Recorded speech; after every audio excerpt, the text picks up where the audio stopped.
അസ്സലാമു അലൈക്കും വറഹ്മത്തുള്ളാഹി വബറകാത്ത്.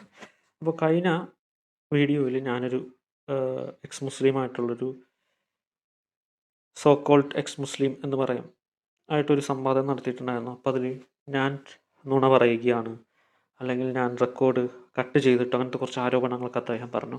അപ്പോൾ ഈ വീഡിയോയിൽ അദ്ദേഹം ഉന്നയിക്കുന്ന കുറച്ച് ആരോപണത്തിനുള്ള മറുപടി തെളിവുകളാണ് പറയുന്നത്.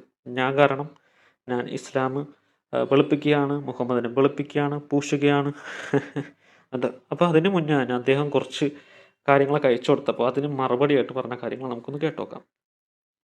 അപ്പോൾ അദ്ദേഹം വീഡിയോയിൽ പറഞ്ഞ കുറച്ച് ആരോപണങ്ങളാണ്. ഒന്ന്, ആദ്യത്തെ വീഡിയോ കണ്ടപ്പോൾ നിങ്ങൾക്ക് മനസ്സിലായി കാണും, അതായത് ആദമിനെ സൃഷ്ടിച്ചത് അല്ലെങ്കിൽ ഔവേനെ സൃഷ്ടിച്ചത് വാരിയൽ കൊണ്ടാണ്. ഞാൻ മദ്രസയിൽ പഠിച്ചത് അങ്ങനെയാണ്. ഗ്രന്ഥപുസ്തകം ഏതാണെന്ന് ചോദിച്ചപ്പോൾ അത് അറിയില്ല. ഖുർആനിലും ഹദീസിലും അങ്ങനെ ഒരു പറയുന്നില്ല ഹൗവയെ സൃഷ്ടിച്ചത് വാരിയൽ കൊണ്ടാണെന്ന് പറയുന്നില്ല. രണ്ടാമത്തെ അദ്ദേഹം പറഞ്ഞ കാര്യം എന്ന് വെച്ചാൽ യഹൂദിനെയും സുഹൃത്തുക്കളെയും നിങ്ങൾ മിത്രങ്ങളായി സ്വീകരിക്കരുത്. മൂന്നാമത് അദ്ദേഹം പറഞ്ഞത് മുഹമ്മദ് നബി മാത്രമാണ് ഉത്തമ മാതൃക എന്നാണ് പറയുന്നത്. അതുപോലെ തന്നെ പറയുന്നത് അള്ളാഹു എന്ന്, അതായത് ഖുർആനിലുള്ള യഹൂദനോ ക്രിസ്ത്യാനിയോ സൽക്കർമ്മങ്ങൾ പ്രവർത്തിക്കുകയും അവൻ വിശ്വസിക്കുകയും ചെയ്യുകയാണെങ്കിൽ അവന് യാതൊരു ബുദ്ധിമുട്ടുണ്ടാവില്ല. അപ്പോൾ ഇതിനെ പറയുന്നത് ഇത് മുസ്ലിം ആകണം എന്നുള്ളതാണ്. അപ്പോൾ ഈ ഇത്രയും കോണ്ടെക്സ്റ്റാണ് ഇന്നത്തെ വീഡിയോയിൽ ഞാൻ നിങ്ങൾക്കൊന്ന് പറഞ്ഞു തരാൻ പോകുന്നത്. അപ്പോൾ ആദ്യം തന്നെ അദ്ദേഹം പറഞ്ഞതുപോലെ തന്നെ അദ്ദേഹം ജെമിനിയുടെ ഭയങ്കര ഫാനാണ്. അപ്പം ഞാൻ ജെമിനിയിൽ പോയിട്ട് അല്ലെങ്കിൽ ചാറ്റ്ജിപിറ്റിയിൽ പോയിട്ട് അദ്ദേഹത്തിൻ്റെ കുറച്ച് കാര്യങ്ങളൊക്കെ നമുക്കൊന്ന് നോക്കാം. ഓക്കെ, അല്ലെങ്കിൽ അതുപോലെ തന്നെ കുറച്ച് വീഡിയോസുകളും കുറച്ച് റെഫറൻസുകളും നിങ്ങൾക്ക് ഇതിൽ കാണാൻ പറ്റും.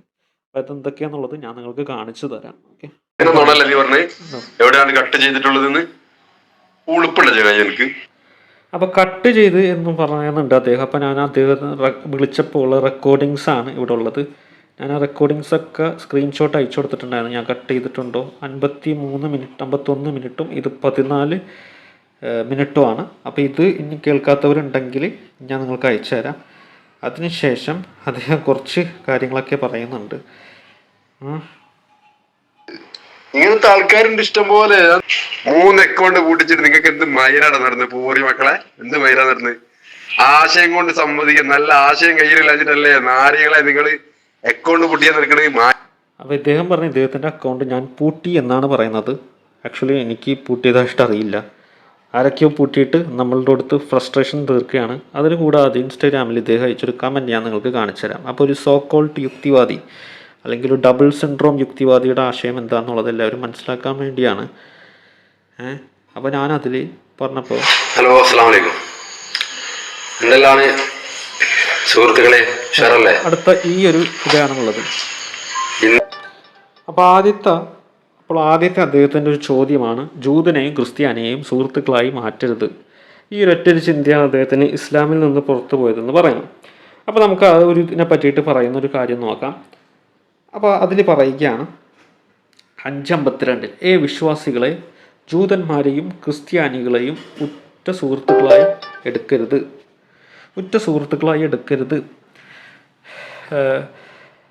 അവർ പരസ്പരം സുഹൃത്തുക്കളാണ്. നിങ്ങളിൽ ആരെങ്കിലും അവരെ സുഹൃത്തുക്കളായി എടുക്കുകയാണെങ്കിൽ തീർച്ചയായും അള്ളാഹു അതിക്രമികളായ ആളുകളെ നേർവഴിയിൽ ആക്കുകയില്ല. അപ്പോൾ ഇതിൻ്റെ അറബി വേണമെങ്കിൽ വായിക്കുകയാണെങ്കിൽ ഇതിന് ഖുർആനിൽ സൂറത്ത് 5:52 നിങ്ങൾക്ക് കാണാൻ പറ്റും. ഓക്കെ, അപ്പോൾ അതിൽ നിങ്ങൾ കേൾക്കേണ്ട ഒരു സംഭവമാണ്. അതായത് ഇവിടെ പറയുന്നത്, അള്ളാഹു പറയുന്നത് 2 കാര്യങ്ങൾ പറയുന്നുണ്ട്. അതായത് നിങ്ങളവരെ ഉറ്റമിത്രങ്ങൾ സുഹൃത്തുക്കളായി എടുക്കരുത്. രണ്ടാമത്തെ കാര്യം, അങ്ങനെ എടുക്കുന്നവനാണെങ്കിൽ അവരിൽ പെട്ടവനാണ്. ഇതാണ് പറയുന്നത്. അപ്പോൾ നമ്മളിത് എഴുതിയിരിക്കുന്ന 52-ാം വാക്യത്തെ അടിസ്ഥാനമാക്കി ജൂതരെയും ക്രിസ്ത്യാനിയെയും സൗഹൃദം സ്ഥാപിക്കരുതെന്ന് ഖുർആൻ മുസ്ലിങ്ങളോട് കൽപ്പിക്കുന്ന ഒരു തെറ്റുണ്ട്. വാക്യത്തിൻ്റെ സന്ദർഭം പരിശോധിച്ചാൽ ജൂതന്മാരും ക്രിസ്ത്യാനികളും മുസ്ലിമുമായി യുദ്ധത്തിൽ ഏർപ്പെട്ടിരുന്ന പ്രവാചകൻ മുഹമ്മദ് സല്ലല്ലാഹു അലൈഹി വസല്ലമയുടെ ജീവിതകാലത്താണ് ഇത് സൂചിപ്പിക്കുന്നതെന്ന് നമുക്ക് കാണാൻ കഴിയും. ശത്രുക്കൾ പരസ്പരം യുദ്ധത്തിൽ ഏർപ്പെട്ടിരുന്നതായി നിങ്ങൾ പരിഗണിക്കുകയാണെങ്കിൽ ആ സാഹചര്യം കാരണം അവർ തമ്മിലുള്ള സൗഹൃദത്തെ നിരസ്തപ്പെടുത്തുക തികച്ചും യുക്തിസഹമാണ്. എങ്കിലും തുടർന്നുള്ള 58-59 ആയത്തുകളിൽ അക്കാലത്തെ ജൂതരും ക്രിസ്ത്യാനികളും സൗഹൃദം നിരസപ്പെടുത്തുന്നതിൻ്റെ കാരണങ്ങൾ വ്യക്തമാക്കുന്നു. കാരണം അവർ തങ്ങളുടെ വിശ്വാസത്തിൽ ഉറച്ചു നിൽക്കുന്നതിൻ്റെ പേരിൽ മുസ്ലിങ്ങളെ പരിഹസിച്ചിരുന്നു. 58 പറയുന്നതാണ്, സത്യവിശ്വാസികളെ, നിങ്ങൾക്ക് മുമ്പ് വേദം നൽകപ്പെട്ടവരിൽ നിന്നും അവിശ്വാസികളിൽ നിന്നും നിങ്ങളുടെ മതത്തെ പരിഹസിക്കുകയും കളിയാക്കുകയും ചെയ്യുന്നവരെ നിങ്ങൾ മിത്രങ്ങളാക്കരുത്. അപ്പോൾ ഇവിടെയും മിത്രങ്ങൾ എന്നാണ് ആ ഒരു ആയത്തിൽ 52 എന്താണ് പറയുന്നത്? അവിടെയും നിങ്ങൾ മിത്രങ്ങളാണ് എന്നാണ് പറയുന്നത്. അപ്പോൾ 2 സ്ഥലത്ത് മിത്രങ്ങളാക്കരുത്. എങ്ങനെയുള്ള മിത്രങ്ങളാക്കരുത്? അപ്പോൾ ഇങ്ങനെ പറയുമ്പോൾ അദ്ദേഹം പറഞ്ഞു, ഞാൻ ഖുർആനിൽ നിന്ന് ഒരു വചനത്തിൽ നിന്ന് അപ്പുറത്തെ വചനത്തിലേക്ക് ചാടി എന്ന് പറയും. ചില ഖുർആനിൽ വചനങ്ങളിൽ അള്ളാഹു അതിൻ്റെ കാര്യങ്ങൾ വിശദീകരിക്കുന്നത് അടുത്ത സൂറത്തുകളിലോ അല്ലെങ്കിൽ തൊട്ടടുത്ത അധ്യായങ്ങളിലായിരിക്കും അതിൻ്റെ കൂടുതലായിട്ടുള്ള വിശദീകരണം നൽകുന്നത്. അപ്പോൾ 58 പറയുന്നത് എങ്ങനെയുള്ള എടുക്കരുത് എന്നാണ്. നിങ്ങൾക്ക് മുമ്പ് വേദം നൽകപ്പെട്ടില്ല, അതായത് യഹൂദനും ക്രിസ്ത്യാനിയും നിന്നും അവിശ്വാസികളിൽ നിന്നും നിങ്ങളുടെ മതത്തെ പരിഹസിക്കുകയും കളിയാക്കുകയും ചെയ്യുന്നവരെ നിങ്ങൾ മിത്രങ്ങളാക്കരുത്. അവരെ മാത്രമാണ് മിത്രങ്ങളാക്കരുത് എന്ന് വളരെ വ്യക്തമായിട്ട് തന്നെ എഴുതി വച്ചിരിക്കുന്നുണ്ട്. അപ്പോൾ ഇതെല്ലാം യഹൂദനും ക്രിസ്ത്യാനിക്കും ബാധകമാണെന്ന് ചോദിച്ചാൽ അല്ല എന്നുള്ളതാണ്. രസകരമെന്നും പറയട്ടെ, ഖുർആനിലെ പല വിഷയങ്ങളും വ്യക്തമായി മറ്റ് സ്ഥലങ്ങളിൽ തുടരുന്നു. 60-ാം അധ്യായത്തിലെ 8-10 വാക്യങ്ങൾ പരിഗണിക്കുക. മുസ്ലിങ്ങൾക്കും അവരുടെ ശത്രുക്കൾക്കും ഇടയിൽ ദൈവം സ്നേഹം കൊണ്ടുവന്നേക്കാം. അതായത് മുസ്ലിങ്ങൾക്കും അവരുടെ ശത്രുക്കൾക്കിടയിൽ സ്നേഹം കൊണ്ടുവന്നേക്കാം എന്നും ഖുർആൻ പറയുന്നുണ്ട്. 60:8 പറയുന്നത് പോലെ നിങ്ങൾക്കും അവരിൽ നിങ്ങൾ ഇപ്പോൾ ശത്രുവിലുള്ളവർക്കും ഇടയിൽ അള്ളാഹു സ്നേഹം കൊണ്ടുവന്നേക്കാം. അള്ളാഹു സർവശക്തനാണ്, അള്ളാഹു ഏറെ പൊറുക്കുന്നവനും കരുണാനിധിയുമാണ്. ഇവിടെ ശത്രുക്കളെ സ്നേഹിക്കുക എന്നുള്ളൊരു അധ്യായം കൂടി അള്ളാഹു നമുക്ക് പങ്കുവെക്കുന്നുണ്ട്. അപ്പോൾ ഇന്നത്തെ ജൂതന്മാർക്കും ക്രിസ്ത്യാനിക്കും ഈ വാക്യം ബാധകമല്ലെന്ന് ഇപ്പോൾ വ്യക്തമാക്കുമെന്ന് ഞാൻ പ്രതീക്ഷിക്കുന്നു. ഇതുമായിട്ട് ബന്ധപ്പെട്ട് പരിഗണിക്കേണ്ട മറ്റു ചില വിശുദ്ധ ഖുർആൻ വാക്യങ്ങളുണ്ട്. അതാണ് 59 പറയുന്നത്, നിങ്ങൾ ആളുകളെ നമസ്കാരത്തിനായി വിളിച്ചാൽ അതിനെ ഒരു തമാശയായും വിനോദവുമായി മാറ്റുന്നവർ ആരാണ്? അവർ കാര്യം ഗ്രഹിക്കാത്ത ഒരു ജനതയായതുകൊണ്ടത്രേ അത്. നിങ്ങൾക്കും അവരിൽ നിന്നും അള്ളാഹു ശത്രുത പുലർത്തുന്നവർക്കും ഇടയിൽ അള്ളാഹു സ്നേഹം സ്ഥാപിച്ചേക്കാം. ശത്രുക്കൾക്കിടയിലും നിങ്ങൾക്കിടയിലും സ്നേഹം പങ്കുവെക്കാം എന്നുള്ളത് കൂടി ഖുർആൻ പറയുന്നുണ്ട്. മതത്തിൻ്റെ പേരിൽ നിങ്ങളോട് യുദ്ധം ചെയ്യാത്തവരെയും നിങ്ങളുടെ വീട്ടിൽ നിന്ന് നിങ്ങളെ പുറത്താക്കാത്തവരെയും സംബന്ധിച്ചിടത്തോളം അവരോട് നന്മ കൽപ്പിക്കുന്നതിനും അവരോട് നീതി പുലർത്തുന്നതിനും അള്ളാഹു നിങ്ങളോട് വിലക്കുന്നില്ല. തീർച്ചയായും അള്ളാഹു നീതി പാലിക്കുന്നവരെ ഇഷ്ടപ്പെടുന്നു. നിങ്ങളുടെ മതത്തിൻ്റെ പേരിൽ നിങ്ങളോട് യുദ്ധം ചെയ്യുകയും നിങ്ങളുടെ വീടുകളിൽ നിന്ന് പുറത്താക്കുകയും നിങ്ങളെ പുറത്താക്കാൻ മറ്റുള്ളവരെ സഹായിക്കുകയും ചെയ്തവരെ നിങ്ങൾ മിത്രത്തിലാക്കുന്നത് മാത്രമേ അള്ളാഹു നിരോധിക്കുന്നുള്ളൂ. ആണ് അള്ളാഹു എല്ലാവരെയും അവിടെ പറയുന്നില്ല. 60:10 പറയുന്നത് അവരുമായി മിത്രത്തിൽ ആരുണ്ടായാലും അവർ തന്നെയാണ് അതിക്രമികൾ. 60:10 പറയുന്നത് പോലെ അള്ളാഹു മതത്തിൻ്റെ പേരിൽ നിങ്ങളോട് യുദ്ധം ചെയ്യുകയും നിങ്ങളുടെ വീടുകളിൽ നിന്ന് നിങ്ങളെ പുറത്താക്കുകയും നിങ്ങളെ പുറത്താക്കാൻ മറ്റുള്ളവരെ സഹായിക്കുകയും ചെയ്തവരെ നിങ്ങൾ മൈത്രിയിലാക്കരുത് മാത്രമേ അള്ളാഹു നിരോധിക്കുന്നു. അവരുമായി മൈത്രിയിൽ ആരുണ്ടായാലും അവർ തന്നെയാണ് അതിക്രമികൾ. മതത്തിൻ്റെ പേരിൽ നിങ്ങളോട് യുദ്ധം ചെയ്യുകയും നിങ്ങളുടെ വീടുകളിൽ നിന്ന് നിങ്ങളെ പുറത്താക്കുന്ന പരസ്പരം സഹായിക്കുകയും ചെയ്തവരെ മിത്രങ്ങളാക്കുന്നത് മാത്രമാണ് അള്ളാഹു നിരോധിക്കുന്നത്. അപ്പോൾ ആരെയാണ് അള്ളാഹു നിരോധിക്കുന്നതെന്ന് വ്യക്തമായിട്ട് പറയുന്നുണ്ട്. അപ്പോൾ അതിൻ്റെ വിശദാംശം കിട്ടണമെന്നുണ്ടെങ്കിൽ നിങ്ങൾ 60:10 പോയി വരണം. അപ്പോൾ നിങ്ങൾക്ക് അതിനെ പറ്റിയിട്ടുള്ള സൂചന നിങ്ങൾക്ക് അവിടെ ലഭിക്കുന്നതാണ്. അപ്പോൾ അതേപോലെ മറ്റൊരു സംഭവമാണ് രണ്ടാമതായിട്ട് ചരിത്രം വായിക്കുമ്പോൾ പ്രവാചകൻ മുഹമ്മദ് നബി സല്ലല്ലാഹു അലൈഹി വസല്ലം വേദക്കാരുമായിട്ട് സമാധാനപരമായിട്ടുള്ള ഇടപെടലുകളും സൗഹൃദവും പുലർത്തിയെന്ന് നമുക്ക് കാണാം. അപ്പോൾ ഖുർആനിൽ സൗഹൃദം പുലർത്തിയതെന്ന് കാണുന്നു, ഇവിടെ സൗഹൃദം പുലർത്തിയതായിട്ട് കാണുന്നു. ഷൈഖ് സദൂഹ് എഴുതിയ കിതാബൽ തഹീദിലെ നീണ്ട ഹദീസിൽ നമുക്ക് ഇങ്ങനെ പറയുന്നവ കണ്ടെത്താനാകും. കാന റസൂലുള്ളാഹു, അദ്ദേഹം യഹൂദൻ. അള്ളാഹുവിൻ്റെ ദൂതന് 2 യഹൂദ സുഹൃത്തുക്കളുണ്ടായിരുന്നു. പടച്ചവനെ, ഖുർആനെതിരായിട്ടാണല്ലോ മുഹമ്മദ് പ്രവർത്തിച്ചത് എന്ന് നമുക്ക് തോന്നും. നമ്മുടെ ഗ്രന്ഥങ്ങൾ പ്രകാരം പ്രവാചകൻ വേദക്കാരുമായി സൗഹൃദമുണ്ടായിരുന്നു എന്നത് നമുക്ക് കാണിച്ചു തരുന്നു. ഈ ഹദീസിനെ സംയുക്തമായി ബന്ധിപ്പിക്കുമ്പോൾ വാലി എന്ന വാക്കിന് സുഹൃത്തുക്കൾ എന്നതിനേക്കാൾ വ്യത്യസ്തമായ അർത്ഥമായിരിക്കണം ഉണ്ടായിരിക്കണമെന്ന് നമുക്ക് മനസ്സിലാകും. ചില ചരിത്ര ഗ്രന്ഥങ്ങൾ പരിശോധിക്കുമ്പോൾ ചില റിപ്പോർട്ടുകൾ പ്രകാരം പ്രവാചകനുമായുള്ള കരാർ ലംഘിച്ച ജൂതരുമായി ബന്ധപ്പെട്ട ഒരു സംഭവത്തിനിടെയാണ് ഈ വാക്യം അവതരിപ്പിച്ചത് എന്ന് നമുക്ക് കാണാൻ പറ്റും. അതുമായി ബന്ധപ്പെട്ടതാണ് അള്ളാഹുവിൻ്റെ ദൂതർ അവരെ 6 ദിവസം ഉപരോധിച്ചുവെന്നും ഒടുവിൽ അവർ അദ്ദേഹത്തിന് കീഴടങ്ങിയെന്നും റിപ്പോർട്ടുണ്ട്. അബ്ദുള്ള ഇബ്നു ഉബൈ അദ്ദേഹത്തിൻ്റെ അടുക്കൽ വന്ന് അവർക്ക് വേണ്ടി ശുപാർശ ചെയ്ത അള്ളാഹുവിൻ്റെ ദൂതരെ കറുത്തവരും ചുവന്നവരുമായ കക്ഷികളുമാണ് അവർ 300 കവചധാരികളും കവചമില്ലാത്ത 400 പേരുമായിരുന്നു. ഇപ്പോൾ നിങ്ങൾ അവരെല്ലാം പ്രഭാതത്തിൽ വെട്ടിക്കളയുമോ? അള്ളാഹുവാണ് സത്യം, ഇപ്പോൾ എനിക്ക് സുരക്ഷിതത്വം കണ്ടെത്താൻ കഴിയില്ല. പകരം ഞാൻ ഗതികേടിനെ ഭയപ്പെടുന്നു. ബനു ഹൈനുഹയിലെ ജനങ്ങൾ ഹസ്രജ് ഗോത്രത്തിന് മാത്രം സഖ്യകക്ഷികളായിരുന്നു, ഔസിന്റെ സഖ്യകക്ഷികളല്ല. പ്രവാചകൻ അനുതാപിക്കുകയും അവരുടെ രക്തം അദ്ദേഹത്തിന് നൽകുകയും ചെയ്യുന്നവരെ അബ്ദുള്ള ബിൻ ഉബൈ തന്റെ പ്രാർത്ഥനകൾ തുടർന്നു. എന്നാൽ തങ്ങൾ അനുഭവിച്ച അപമാനം കൊണ്ട് ബനു ഹൈനുഹയിലെ ജനങ്ങൾ മദീന പൂർണ്ണമായി ഉപേക്ഷിച്ച് സിറിയയിലെ അതിർത്തിയിൽ സ്ഥിരതാമസമാക്കി. തുടർന്ന് അള്ളാഹു അബ്ദുള്ള ബിൻ ഉബൈയും ഹസ്രജ് ഗോത്രം മറ്റുള്ളവരെയും കുറിച്ച് ഇങ്ങനെ അയച്ചു: സത്യവിശ്വാസികൾ, ജൂതരെ ക്രിസ്ത്യാനികൾ രക്ഷകർത്താക്കളെ സ്വീകരിക്കരുത്. അപ്പോൾ യുദ്ധത്തിന്റെ കാലഘട്ടത്തിൽ നിങ്ങൾക്കെതിരെ പ്രശ്നങ്ങൾ ഉണ്ടാക്കി, അത് നമ്മൾ തൊട്ടടുത്ത കാര്യത്തിൽ കാണാൻ പറ്റും. പ്രവാചകനുള്ള കരാർ ലംഘിച്ച ജൂതരുമായിട്ട് ബന്ധപ്പെട്ട ഒരു സംഭവത്തിനിടെയാണ് ഈ റിപ്പോർട്ട് വന്നതായിട്ട് നമുക്ക് കാണാൻ പറ്റും. അപ്പോൾ ഇതിൻ്റെ റെഫറൻസാണ് പ്രവാചകനുമായുള്ള സമാധാന കരാർ ലംഘിച്ച ബനു ഹൈനുയയിലെ ജൂതർക്ക് വേണ്ടി സ്വഹാബികളിൽ നിന്നുള്ള ഒരു കപട വിശ്വാസി ശുപാർശ ചെയ്യാൻ ശ്രമിച്ചതായി നമുക്ക് കാണാൻ കഴിയും. അത് വഞ്ചനയാണ്. മുസ്ലിങ്ങൾക്കെതിരെ ശത്രുക്കളെ സഹായിക്കരുതെന്ന വ്യവസ്ഥയിൽ പ്രവാചകൻ ഈ ജൂത ഗോത്രത്തെ മദീനയിൽ താമസിക്കാൻ അനുവദിച്ചു. എന്നിട്ടും അവർ കരാർ ലംഘിച്ചു. ഈ ഒരു കാര്യത്തിനെ പറ്റിയിട്ട് നമ്മൾ ക്രിസ്ത്യനിൽ നിന്ന് മുസ്ലിം ആയിട്ടുള്ളൊരു ഷെയ്ഖ് ഉണ്ട്, അദ്ദേഹത്തിൻ്റെ ഒരു വാക്ക് നമുക്കൊന്ന് കേട്ട് നോക്കാം. യൂസഫ് എസ്റ്റേറ്റ് എന്ന് പറയും. ഇദ്ദേഹം ക്രിസ്തു മതത്തിൽ നിന്ന് ഇസ്ലാമിലേക്ക് വന്നതാണ്. ക്രിസ്തു മതത്തിലെ പാസ്റ്ററായിരുന്നു അദ്ദേഹം. ഇസ്ലാമിലേക്ക് വന്നൊരു വ്യക്തിയാണ്. അപ്പോൾ അദ്ദേഹത്തിൻ്റെ ഒരുപാട് പ്രഭാഷണങ്ങൾ ഇന്ന് യൂട്യൂബിലൊക്കെ അവൈലബിൾ ആണ്. അദ്ദേഹത്തിൻ്റെ വളരെ പഠനമുള്ളൊരു വ്യക്തിയാണ്. അപ്പോൾ അദ്ദേഹത്തിൻ്റെ വാക്കുകൾ നമുക്കൊന്ന് കേട്ട് നോക്കാം. Talk about some of the answers to what we call the harsh questions, because very often when we receive mail, you're dealing with questions about Islam, about the Muslims, and occasionally we get some that are pretty stiff. I'd like to address one right now. It's asking here, why does it say in the Quran that the Muslims cannot take the Jews and Christians as their friends?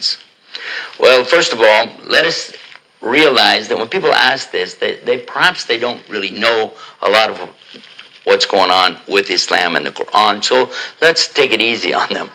As Muslims, we should respond by saying thank you for asking me about my religion, and then let them know and understand that in Islam it's forbidden for us to tell any lies, whether it's about Islam or anything else.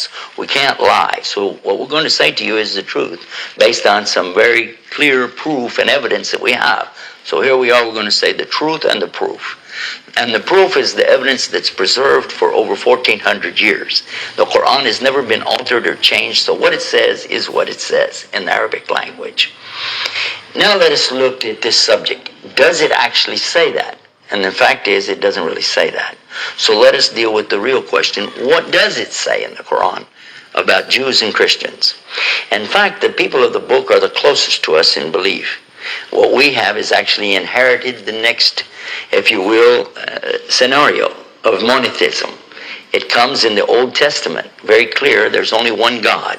There are no gods beside God. He's the one and only God. There isn't any other beside him. Again, in the New Testament, we find this again. Say, O Israel, the Lord your God is one Lord. So we understand that there's one God, and he wants us to worship him without partners. Again, we have it with the Prophet Muhammad calling the people back to the belief in the one God. Prophet Muhammad, peace be upon him, is the last of the prophets of the monotheistic religion. And his scripture that came with him, the Quran, is preserved and we have it. Got it? Now, let's go to the question. What does it say? It uses the word awliya when it refers to this subject. And this is not friend. This is not the word for friend in Arabic. You would say khalil. This is a friend. But here it's saying real clear awliya. And the awliya are the allies. And you don't take somebody as an ally who could be against you.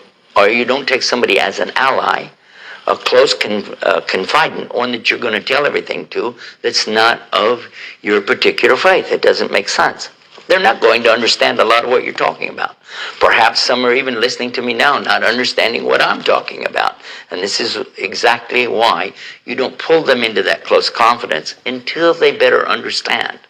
Once they have a better knowledge and a closeness to you as coming to you in belief, then it makes sense. The other word that's used is bitana. In another verse in the Quran, it warns you not to take the Jews and Christians as bitana. But what does that mean? It doesn't mean friend. Not at all. As a matter of fact, it means like the inside lining of your clothes to bring somebody really tight and close up against you. And this is the one that you confide your biggest secrets to. That's what it's telling you not to do. As far as friends, the Prophet Muhammad, peace be upon him, is the example for Muslims. And look how many times he was doing business with the Jewish. He was befriending the Jewish. And they would loan him money and he would give them his armor as collateral till he could pay it back. This is not what it says. It does not order the Muslims to mistreat or abuse their neighbors because of their religion. Understand that there is a difference in our beliefs, and certainly there's a difference in the way we would handle certain things, but then would that be... so ആ ഒരു കാര്യത്തിൽ അദ്ദേഹം പറയുന്നുണ്ട്, മുസ്ലിംസിനെ against ആയിട്ട് വരുന്ന ജൂസിനെയും ക്രിസ്ത്യാനിയുമാണ് ഇത് പറയുന്നത്. എന്നാൽ മുഹമ്മദ് നബിക്ക് യഹൂദനെയും ക്രിസ്ത്യാനിയായിട്ടൊക്കെ കൂട്ടുകൂട്ടിയതായിട്ട് വീഡിയോയിൽ അദ്ദേഹം പറയുന്നുണ്ട്. അപ്പോൾ ഇതോടെ മുസ്തഫയുടെ ഒന്നാമത്തെ വാദം ഇവിടെ അടപടലം മൂഞ്ചിത്തെറ്റി എന്ന് നമുക്ക് പറയാൻ പറ്റും. അപ്പോൾ അദ്ദേഹത്തിൻ്റെ അടുത്തൊരു ചോദ്യമാണ്, ഖുർആൻ അല്ലെങ്കിൽ ആദമിനെ സൃഷ്ടിച്ചത് ഔവയുടെ വാരിയിൽ നിന്നാണ് എന്ന് പറയുന്നുണ്ട്, അല്ലെങ്കിൽ ഔവനെ സൃഷ്ടിച്ച ആദമിൻ്റെ വാരിയിൽ നിന്നാണ്. നമുക്കത് ചോദിച്ചു നോക്കാം ജമിനിയോട്. അപ്പോൾ അദ്ദേഹത്തിൻ്റെ രണ്ടാമത്തെ വാദം, ഞാൻ മദ്രസയിൽ പഠിച്ചത് ആദമിനെ സൃഷ്ടിച്ചു എന്നൊക്കെയാണ് പറഞ്ഞത്. അപ്പോൾ നമ്മളത് ചാറ്റ്ജിപിറ്റിയോട് ചോദിച്ചപ്പോൾ ചാറ്റ്ജിപിറ്റി പറഞ്ഞത് ഹൗവയെ ആദമിൻ്റെ വാരിയിൽ നിന്ന് സൃഷ്ടിച്ചു എന്ന് ഖുർആൻ പറയുന്നില്ല. രണ്ടാമത്തെ കാര്യം, സഹീഹ് ഹദീസിലുള്ളത് സ്ത്രീയെ വാരിയിൽ നിന്നാണ് സൃഷ്ടിച്ചത്. പക്ഷേ ശ്രദ്ധിക്കുക, ഈ ഹദീസിലും ഹവ്വ ആദമിൻ്റെ വാരിയിൽ നിന്ന് സൃഷ്ടിക്കപ്പെട്ടെന്ന് എവിടെയും പറയുന്നില്ല. അപ്പോൾ ഈ രണ്ട് സ്ഥലത്തും രണ്ടാമത്തെ ക്വസ്റ്റ്യനും അദ്ദേഹത്തിന് മൂഞ്ചിത്തെറ്റി അടപടലം തകർന്നു പോയി എന്നുള്ളതാണ് കാണാൻ പറ്റുന്നത്. അപ്പോൾ ഇനി അദ്ദേഹത്തിൻ്റെ ഫൈനൽ ക്വസ്റ്റ്യനും കൂടിയുണ്ട്, അത് കഴിഞ്ഞിട്ട് വേറൊരു ക്വസ്റ്റ്യൻ കൂടി, അതാണ് നമുക്ക് കൺക്ലൂസ് ചെയ്യാം. അപ്പോൾ അദ്ദേഹത്തിൻ്റെ അടുത്തൊരു ക്വസ്റ്റ്യൻ ഉണ്ട്, മുഹമ്മദ് നബി ഉത്തമ മാതൃകയായ പുരുഷനാണ്, അതായത് അസ്വത്തുൽ ഉസ്നയാണ്. അതുകൊണ്ട് മുഹമ്മദ് നബി പെണ്ണ് കെട്ടിയതുപോലെ എല്ലാവരും കെട്ടണം, മുഹമ്മദ് നബിക്ക് അടിമ ഉള്ളതുപോലെ എല്ലാവർക്കും അടിമ ഉണ്ടാണെന്നുള്ള സംഭവമാണ്. അപ്പോൾ നമുക്കതൊന്ന് ചോദിച്ചൊന്ന് കളയാം. അപ്പോൾ അതാണ് ഉസ്വത്തുൽ ഉസ്ന, മുഹമ്മദ് നബി ആണോ ലോകാവസാനത്തിലേക്ക് എന്ന പദം പ്രയോഗം മുഹമ്മദിനുണ്ടോ എന്നുള്ളതാണ്. അപ്പോൾ ഉസ്വത്തുൽ ഹസന, അതായത് ഉത്തമ മാതൃക, ഇത് പലവരും 33-21 അധ്യായം എടുത്തിട്ട് അതിൽ പറയുന്നത് എന്താണ്, ലഖദ് കാന ലക്കും ഫീ റസൂലില്ലാഹി ഉസ്വത്തുൽ ഹസന ലമൻ കാന യർജു അല്ലാഹു വൽ യൗമൽ ആഖിർ ദിക്റുല്ലാഹു കസീറ. അള്ളാഹുവിൻ്റെ ദൂതന് നിങ്ങൾക്ക് ഉത്തമമായ മാതൃകയുണ്ട്. അത് കണ്ടിട്ട് മുഹമ്മദ് കല്യാണം കഴിച്ചല്ലോ, അപ്പോൾ നിനക്കും അതുപോലെ കല്യാണം കഴിക്കുന്നതാണ്. എന്നാൽ നിങ്ങൾക്ക് ഈ ഉസ്വത്തുൽ ഹസന എന്നുള്ള സംഭവം നിങ്ങൾക്ക് മറ്റൊരു ഖുർആൻ വചനത്തിൽ കാണാൻ പറ്റും. ഏതാണെന്നുള്ളത് പറഞ്ഞുതരാം. 33:21, അതായത് നമ്മുടെ ഏകദേശം 21 കഴിഞ്ഞിട്ട് 64 ഈ ഒരു സംഭവം ഉണ്ട്. എന്താണ്, ഖദ് കാനത്ത് ലക്കും ഉസ്വത്തുൽ ഹസന ഫി ഇബ്രാഹിം വല്ലദീന മഅഹു, അതായത് ഇബ്രാഹിമിലും അദ്ദേഹത്തോടൊപ്പമുള്ളവരിലും നിങ്ങൾക്ക് ഉത്തമമായ മാതൃകയുണ്ട്. അപ്പോൾ ഇബ്രാഹിമിലും അദ്ദേഹത്തിനോടൊപ്പമുള്ളവരിലും ഇസ്മായിൽ, ഇസാക്ക്, നിങ്ങൾക്ക് ഉത്തമമായ മാതൃകയുണ്ട്. അപ്പോൾ ഇബ്രാഹിം തൻ്റെ മകനെ കൊണ്ടുപോയി മരുഭൂമിയിലാക്കി. അപ്പോൾ മരുഭൂമിയിലാക്കുമ്പോൾ നിങ്ങളും മുസ്ലിങ്ങളും തൻ്റെ മകനെ മരുഭൂമിയിൽ കൊണ്ടുപോയി ഉപേക്ഷിക്കണം എന്നാണോ അതിൻ്റെ അർത്ഥം? അല്ലെങ്കിൽ ഇബ്രാഹിം നബി തൻ്റെ ഭാര്യയ്ക്ക് കൊച്ചുണ്ടാകാത്തത് കൊണ്ട് ഹാജറിൽ കൊച്ചുണ്ടാകിയപ്പോൾ നിങ്ങളും അങ്ങനെ ചെയ്യണമെന്നാണ് അതിൻ്റെ അർത്ഥം? അല്ല. അപ്പോൾ എന്താണ്, ഇവിടെയും ഉസ്വത്തുൽ ഹസന എന്ന് പറയുന്ന വാക്കാണ് ഉപയോഗിക്കുന്നത്. അതുകൊണ്ട് ഖുർആൻ പ്രകാരം മുഹമ്മദ് മാത്രമാണ് ലോകാവസാനം വരെയുള്ള ഏക മാതൃക എന്ന പ്രസ്താവന ഖുർആനിലില്ല. വാക്കുകളുടെ നേരിട്ടുള്ള അർത്ഥമല്ല. 33:21 മുഹമ്മദ് നബി ഉത്തമ മാതൃകയായി പറയുന്നു. 64 ഇബ്രാഹിമിനോടൊപ്പമുള്ളവരിലും ഉത്തമ മാതൃകയായി പറയുന്നു. അപ്പോൾ രണ്ട് സ്ഥലത്തും മൂന്നാമത്തെ ക്വസ്റ്റ്യൻ അദ്ദേഹത്തിൻ്റെ അടപടലം മൂഞ്ചിപ്പോയി. ഇനി കുറച്ചും കൂടി മൂഞ്ചാനുണ്ട്. നമുക്ക് ആ കാര്യം കൂടി നമുക്കൊന്ന് നോക്കാം. അപ്പോൾ ഞാനിവിടെ ചോദിച്ചിരിക്കുന്ന മറ്റൊരു ചോദ്യം, മുഹമ്മദ് നബി ആയിഷയും, അദ്ദേഹം ആ വീഡിയോയിൽ പറയുന്ന പോലെ മുഹമ്മദ് നബിയും ആയിഷയും കല്യാണം ഇതിൽ പെടില്ലേ? അപ്പോൾ മുഹമ്മദ് നബിയെയും ആയിഷയെയും കല്യാണം ഇതിനൊരു മൊത്തം മാതൃകയല്ലേ? അതോടെ മിസ്റ്റേക്കാണ്. അങ്ങനെ കല്യാണം കഴിക്കേണ്ടത് മുസ്ലിങ്ങൾ മാത്രമല്ല, ആയിഷയ്ക്ക് മുന്നേ കല്യാണാലോചനകൾ വന്നിട്ടുണ്ടോ എന്നുള്ളത് കൂടി നമ്മളിതിലൊന്ന് നോക്കുന്നുണ്ട്. അപ്പോൾ അതിൽ പറയുന്നതാണ്, ഉത്തമ മാതൃക എന്നതും നബിയുടെ എല്ലാ വ്യക്തിപരമായ കാര്യങ്ങൾ എന്നതും മുസ്ലിങ്ങൾ ആവർത്തിക്കണം എന്നും രണ്ടായി കാണണം. ആയിഷയുമായുള്ള വിവാഹം മാതൃകയിൽ പെടുമോ? പക്ഷേ ആയിഷയുമായുള്ള വിവാഹം എല്ലാ മുസ്ലിങ്ങളും അതേ രീതിയിൽ വിവാഹം കഴിക്കണമെന്ന നിർദ്ദേശം ഖുർആൻ നൽകുന്നില്ല. അപ്പോൾ മുഹമ്മദ് നബി അന്ന് കാലഘട്ടത്തിൽ കാർ ഓടിച്ചില്ല, അല്ലെങ്കിൽ മുഹമ്മദ് നബി അന്നത്തെ കാലഘട്ടത്തിൽ ബൈക്ക് ഓടിച്ചില്ല. അദ്ദേഹം കുതിരക്കാണ് പോയത്, അല്ലെങ്കിൽ അദ്ദേഹം നടന്നാണ് പോയത്. അതുകൊണ്ട് ഞാനും ഇന്ന് കാറ് വാങ്ങുന്നതിന് പകരം ഒരു കുതിരവണ്ടി ആയിക്കൂടെ എന്നുള്ളതും പ്രസ്താവന വേറെയാണ്. അതുപോലെ 31 അസ്ഹാബ് യുദ്ധം പ്രതിസന്ധി നബി സ്വീകരിച്ച നിലപാടുകൾ മാതൃകയാക്കുന്നതാണ്. അതായത് യുദ്ധത്തിൻ്റെ സന്ദർഭത്തിൽ പ്രവാചകൻ സ്വീകരിച്ചിട്ടുള്ള കാര്യമാണ് മാതൃകയാക്കേണ്ടത്. ഈ 33-21 അധ്യായം സന്ദർഭം നിങ്ങൾക്ക് എന്താണെന്ന് അറിയില്ലെങ്കിൽ ഞാനത് പറഞ്ഞു തരാം. ആയിഷയ്ക്ക് മുന്നേ വിവാഹം വന്നിട്ടുണ്ടോ എന്നുള്ളത് ചോദിക്കുമ്പോൾ, ആയിഷയും ജുബൈർ ഇബ്നു മുത്തവും തമ്മിലുള്ള മുൻ വിവാഹാലോചനയെക്കുറിച്ച് ഒരു പഴയ റിപ്പോർട്ട് ലഭിക്കുന്നു. അതിൽ നബി അബൂബക്കറിനോട് ആയിഷയെ വിവാഹം ചോദിച്ചു. അബൂബക്കർ മുമ്പ് അവളെ ജുബൈർ ഇബ്നു മുത്തമിന് വിവാഹം നൽകിയിരുന്നു. അങ്ങനെ അദ്ദേഹം അവളെ അവനിൽ നിന്ന് ഒഴിവാക്കി. തുടർന്ന് അള്ളാഹുവിൻ്റെ ദൂതന് വിവാഹം കഴിപ്പിച്ചു കൊടുത്തു. അപ്പോൾ ആയിഷയ്ക്ക് മുന്നേ ജുബൈർ ഇബ്നു മുത്തവുമായിട്ടുള്ള ഒരു ചർച്ച അല്ലെങ്കിൽ ഒരു എൻഗേജ്മെൻറ്റ് നമുക്കിതിൽ കാണാൻ പറ്റുമെന്നുള്ളതാണ് ഒരു കാര്യം എന്ന് വെച്ചാൽ. ഇനി നിങ്ങൾക്ക് ആ ഒരു 33-21 അധ്യായം സന്ദർഭം എന്താണെന്ന് ഞാൻ നിങ്ങൾക്ക് പറഞ്ഞു തരാം. അപ്പോൾ ഖുർആൻ്റെ ഈ സന്ദർഭം എന്താണെന്ന് ഞാൻ നോക്കിയിട്ടുണ്ട്. അപ്പോൾ തീർച്ചയായും അള്ളാഹുവിൻ്റെ ദൂതൻ നിങ്ങൾക്ക് ഉത്തമമായ മാതൃകയുണ്ട്. അള്ളാഹുവിനെ അന്ത്യദിനത്തിന് പ്രതീക്ഷിക്കുകയും അള്ളാഹുവിനെ ധാരാളമായി നമസ്കരിക്കുകയും ചെയ്യുന്നവർക്ക്. അപ്പോൾ ഇതിൻ്റെ ഒരു കണ്ടക്സ്റ്റ് എന്താണെന്നറിയോ? ഈ ആയത്ത് വരുന്ന സൂറത്ത് അൽ ഹസാബ് പ്രധാനമായും മദീനയെ ആക്രമിക്കാൻ വന്ന ഹന്തക് അസ്ഹാബ് സഹിയ സേനയുടെ സമയത്തെ സാഹചര്യമാണ്.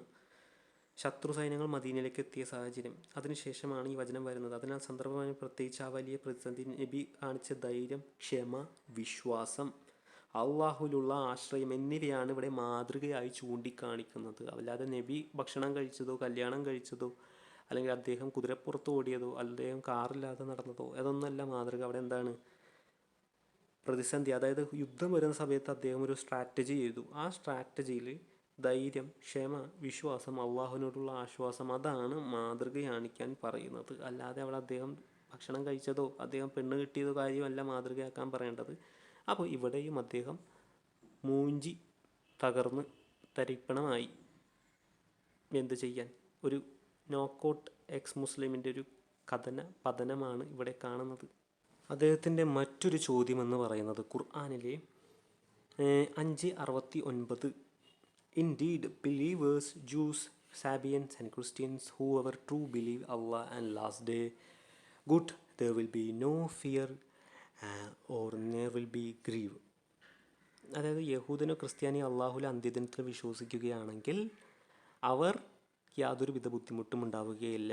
അപ്പോൾ ഈ ഒരു വചനം എടുത്തിട്ട് അദ്ദേഹം പറയുന്നൊരു കാര്യം എന്നാൽ, ഇതുകൊണ്ട് ഇസ്ലാം ആകണം, അവൻ നിർബന്ധമായിട്ടും മുസ്ലിം ആയാൽ മാത്രമേ അവൻ അള്ളാഹുവിൽ വിശ്വാസം ഉണ്ടാവുകയുള്ളൂ എന്നാണ് പറയുന്നത്. എന്നാൽ രസകരമെന്ന് പറയട്ടെ, 5:69 സമാനമായ ഇതേ വചനം നിങ്ങൾക്ക് മറ്റൊരു ഖുർആൻ അധ്യായത്തിൽ കാണാൻ പറ്റും. ഞാൻ പറഞ്ഞാൽ സൂറ അൽ ബഖറ. ഇവിടെ എന്താ പറയുന്നത്? Indeed believers, Jews, Christians and Sabian, whoever truly believe in Allah and last day and good do deeds, their reward from their Lord, and there will be no fear to them or they will be grieved. അപ്പോൾ എന്താണ്, രണ്ട് വാക്യത്തിലും ഇതേ സന്ദർഭം പറയുന്നുണ്ട്. പക്ഷേ രസകരമെന്ന് പറയട്ടെ, ഈ ഒരു വചനം ഇസ്രായേൽ സന്തതികൾക്ക് വേണ്ടിയുള്ളതാണ്. സൂറ അൽ ബഖറ ഇറങ്ങിയത് മൂസ പ്രവാചകൻ്റെ പറ്റിയിട്ട് പറയുന്നതാണ്. അപ്പോൾ മറ്റൊരു കാര്യത്തിൽ എന്താ പറയുന്നത്? മറ്റൊരു വചനത്തിൽ